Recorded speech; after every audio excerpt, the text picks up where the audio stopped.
The film moves to a scene just prior to the incident. 9 municipal officers are making their way to a village surrounded by a forest. They are planning to host a conference here to talk about an important endeavor. Though the area is still mostly unpopulated and unimproved, the team, working as part of the municipal office, has given permission and organized the development of an enormous modern retail mall. Ingela, the head of the municipality office, is introduced. Now comes Jonas, the project manager, who is really arrogant. Kaj, Jonas's friend on the other hand, appears to be willing to just encourage Jonas while also making fun of the rest members of the group. In addition, Lena, who had taken some leaves as a result of health issues, is seen returning to work. The next individual is Amir, who has an attraction for Lena but is too unwilling to express it. The others in the group include Torbjörn, Aneta, Nadja, and Eva, in addition to the previously introduced individuals. Spoiler ahead! Watch out! The team makes a stop at the location of the retail mall because work on it isn't scheduled to officially begin until the next day. Ingela praises her group, especially Jonas. She adds that they are participating in a professional team-building activity to improve their ability to collaborate with one another. After that, the team leaves, and we capture a glimpse of a mysterious person paddling a boat in the distance. The group soon arrives in the central location of the forest, Kolaringen Holiday Village. Together with the chef, caretaker,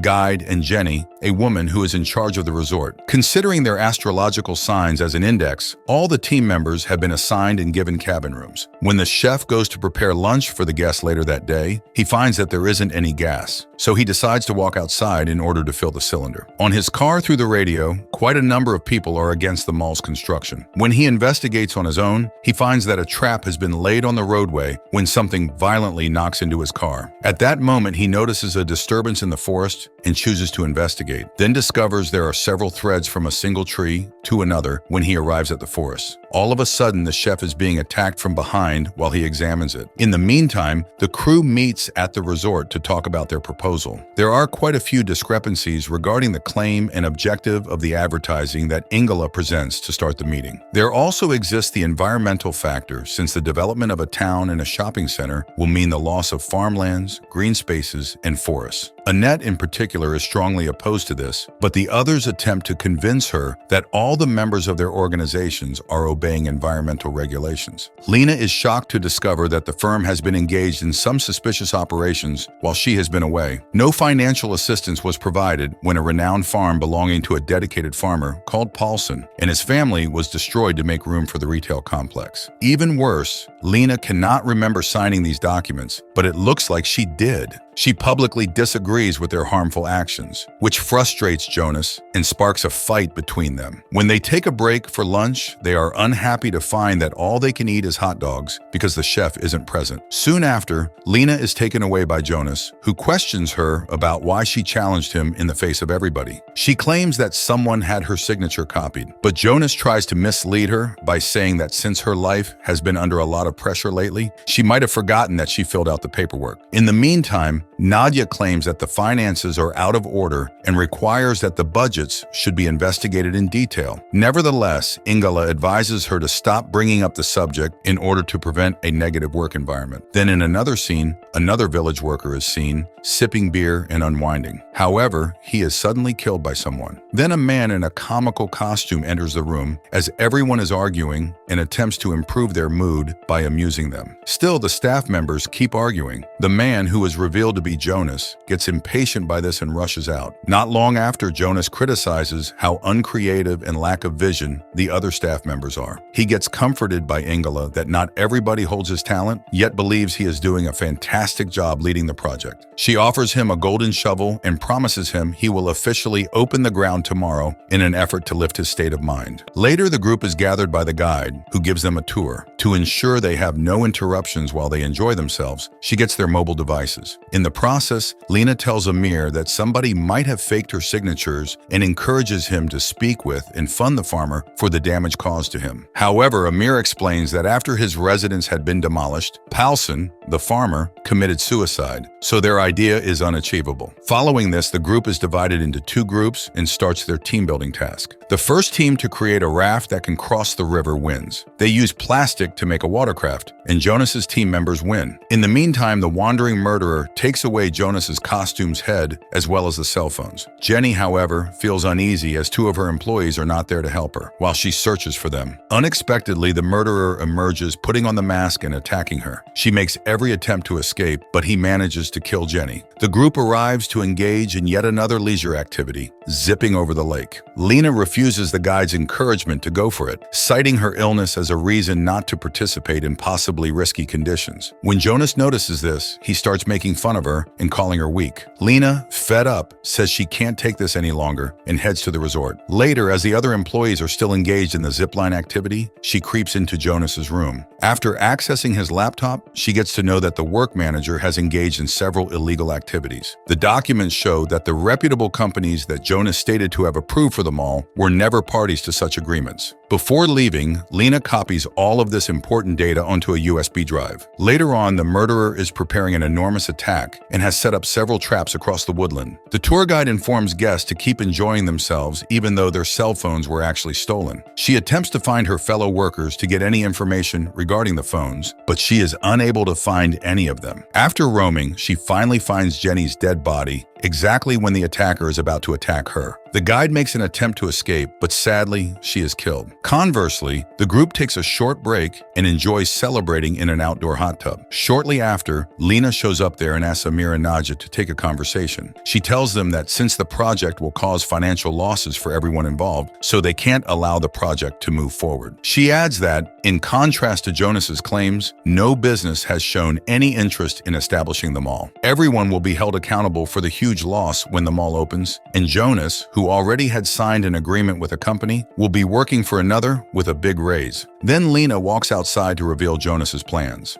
Upon hearing her claims, Jonas gently states that he would prefer to speak with her alone and takes her to his room. Unexpectedly, he offers her a prominent job in a larger company in return for her silence. Lena rejects Jonas's recommendation. As Jonas attempts to argue against the blame on him, Lena shows him the USB drive and threatens that she'll report him to authorities if he doesn't give up on the project. Apart from Aneta and Kaj, everyone has gone back to their hotel rooms. When the murderer emerges out of nowhere wearing Jonas's mask, Kaj believes it's Jonas, but it turns out his assumption was incorrect. He is brutally mutilated and killed by the murderer. Aneta is shocked to see this and escapes before the murderer is able to reach her. Not long after, Ingela leaves her room in search of hotel personnel as she is in need of meals. She does observe, though, that the reception room is empty. After some time, she finds some teeth in a bloodied room. Unfortunately, the murderer shows up there and starts attacking Ingela. As everyone emerges in response to the screams, he chases her down and ties her up to the flagpole. Everyone starts hurrying around. Lena and Jonas begin rushing into the forest when all of a sudden Jonas becomes hooked in razor-sharp wire, cutting his head severely. Together, Lena helps him in, and they take off running. They get onto the raft they made in a panic and try to utilize it as a means of escape. But after paddling for a while, Jonas suddenly has a change of mood. Lena is threatened to be pushed into the water unless she gives him the USB device. She is forced to give him the drive, despite her will. But right away as she does so, however, Jonas turns against her and throws her into the waters. Following this, Lena hurries into the woods. This time, she falls into a cave where she finds the chef's body. To escape the murderer, the team members who are still alive have surrounded themselves in a room. Subsequently, they decide to battle with the murderer together and start crafting weapons. But when Amir starts to worry about Lena, he makes his own choice to look for her. He calls Lena's name as he enters the woods holding a flashlight, and the murderer, who is already there, hears him. Before he is able to get to Amir, though, Lena holds him and silences him. Nadia is focusing on searching for their van's key to ensure that they are able to drive away. When she finally discovers it, the murderer shows up to kill her. Luckily, she is able to save herself and tells them she possesses the keys. Unfortunately, before they can access the vehicle, the murderer burns it down. Then after escaping from the forest, Lena and Amir arrive at the resort. Annette emerges from hiding and encounters seriously injured Jonas. Getting into a room, she helps in stitching his wounds. Annette raising the possibility that she may be responsible for the tragedy. She warns Jonas, who seems confused, that their old co-worker Franz, who worked at the environmental office, could have been the murderer. He was strongly against this proposal since he knew knew the mall could be damaging to the surrounding area. She also says that prior to their arrival, she told Franz about their trip. When Jonas hears this, he gets angry and rushes outside, accompanied by Annette. Suddenly, he hops a moped and speeds off. Annette begs Jonas to take her with him, but he rejects her and leaves her lying on the ground. Annette tries to comfort the attacker as she sees him coming, believing it to be Franz. She says she did everything she could to convince them not to go forward with the proposal, but they were unwilling to listen to her. When she takes off his mask, she discovers he is not Franz. Then finally, she is killed. After stumbling over a roadside trap, Jonas loses his stability and falls into the river. Amir finds a newspaper at the resort that says the farmer killed himself, that his son has found his death in their barn. Following that, he announced an open declaration to fight for farmers' rights, and the newspaper published his statement. The team believes that all of this is being done by the farmer's son in retaliation for his father. Then the team accepts Lena's suggestion to use a zip line to cross the lake, and they head into the forest to get to the zip line. However, they later come across the murderer who forces them to separate. Amir and Lena eventually reach the zip line. Sadly, as they get to the focus of the zip line, Amir discovers that the other side is covered in thorny branches. In order to save Lena, he changes sides and sacrifices his life. Luckily, Lena rushes into the forest as the thorny branches are only a few inches from taking her life. She looks hurt and bleeding. Then Lena discovers the location where the murderer placed the briefcase and the cell phones. She pulls out her phone and makes a call to the police. When the murderer returns to the resort, Eva and Torbjörn find him inside and have the strength to face him by themselves. As the killer prepares to murder Eva, Torbjörn shows up and lights fire on his mask. The murderer quickly submerges his disguise in water and comes back to kill them. Thankfully, Nadia shows up right on time. She succeeds in cutting off the murderer's head. Later on, Lena tries to get closer to the police cars after noticing their arrival, but at that moment, Jonas emerges and captures her. He knocks her out for harming his life and threatens to murder her. However, Lena also gives him a very rough fight. She kills him after a bloody battle in which she finally tears out his hairline. After that, the resort is quickly occupied by ambulances and police cars, giving an appearance that the dreadful event has finally ended. When Lena gets back to the resort, she discovers that the murderer has been decapitated to death. Only Lena, Eva, Nadia, and Torbjörn make it safely to the very end. We really hope you enjoyed today's recap of the movie Confronting 2023. Please leave a comment below on what you loved about the movie and why. Be sure to like the video, and please don't forget to support our channel by subscribing so you don't miss any amazing content. Until next time, light, camera, action. We look forward to seeing you in our next video.